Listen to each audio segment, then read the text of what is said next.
Today I will talk about electrochemical cell in detail. Now, as I told you earlier that it converts chemical energy to electrical energy. In this case, the chemical reactions will be spontaneous. So if we see the diagram, this will be the anode part, that is zinc rod dipped in zinc sulfate solution, and this will be the cathode part, that is the copper rod dipped in copper sulfate solution. So two half cells are there. This first cell was that is the Daniell cell. It was the first cell which was discovered. Now zinc part, it is the oxidation half cell. It will undergo oxidation. Zinc will get oxidized to Zn+2, and weight of zinc electrode will reduce, and copper ions will get reduced to copper, and weight of copper electrode, it will increase. Now here the electron will flow from anode to the cathode, and current will flow from the cathode to the anode. As we know that flow of electron and current, they are in reverse direction. Salt bridge, it will balance the charges to maintain the electrical neutrality, and it completes the internal circuit of the cell. So in salt bridge we will be selecting electrolyte that the size of cation and anion should be same, and availability of cation and anion should be there.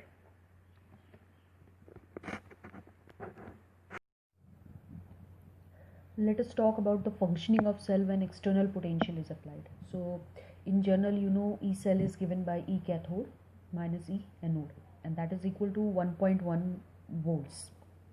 So when external potential is applied, which is less than 1.1 volt, electrons, they will flow from anode to cathode. And if the external potential is more than 1.1 volts, then electron will start flowing from cathode to anode, and then it will start functioning. Electrochemical cell will start functioning as electrolytic cell. So if E cell is equal to 1.1 volts, the reaction will be at equilibrium and no forward or backward reaction will occur. The cell will stop functioning and no current will be seen. Let us talk about the electrochemical series. In this, there is arrangement of elements in order of their standard electrode potential. So it has been divided into two parts. In between is hydrogen, and there are elements which are above hydrogen, there are elements which are below hydrogen. Hydrogen is having a standard electrode potential of 0. So these elements, they are very strong oxidizing agent, and fluorine, for example, it is having a standard electrode potential of plus 2.87 V, while lithium here, if you see, it is a very good reducing agent, and it is having a standard electrode potential of minus 3.05 V. So by knowing the electrode potential, this will be helpful in many further applications. We can find out whether it is a good oxidizing agent or reducing agent. More negative value, better will be the reducing agent. For example, lithium, it is the best reducing agent. More positive value, better is the oxidizing agent. For example, fluorine, it is the best oxidizing agent. Similarly, you can calculate the EMF of the cell.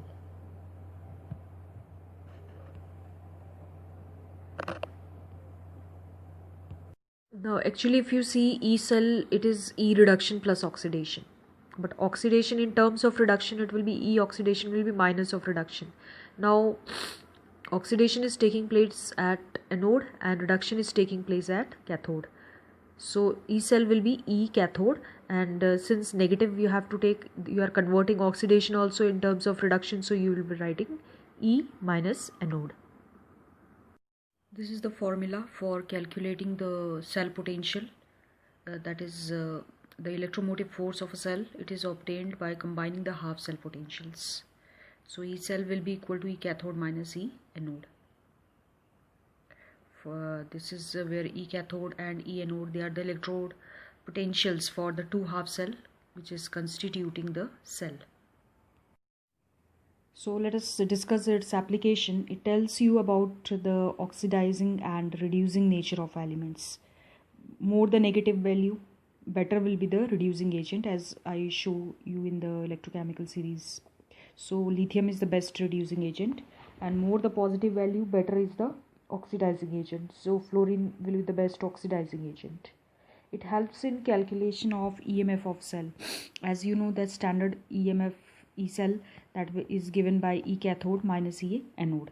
So the electrode potential of both has to be taken as reduction potential. So if EMF you are getting positive, reaction will be feasible in the given direction, and if EMF is negative, it is not feasible in the given direction. So the reaction might be occurring in the reverse direction.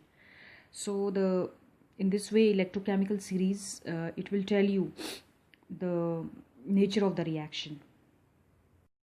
Let us understand this with an example in which Cu plus 2 Ag giving you Cu and 2 Ag plus. So here the EMF of copper is given to be plus 0.34 and of silver is 0.80 volt. Now since the electrode potential of Ag is more as compared to the copper, so Ag has greater tendency to get reduced in comparison to copper.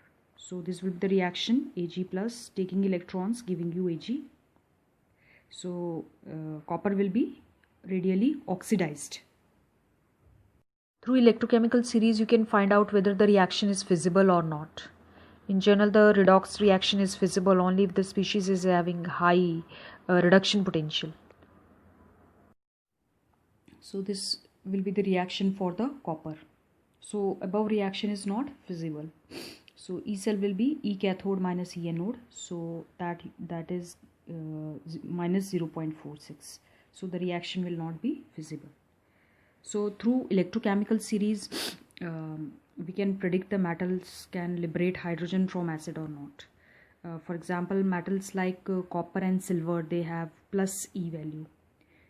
That is, they are having electron accepting tendency, therefore they are not in a position to lose electrons to H plus.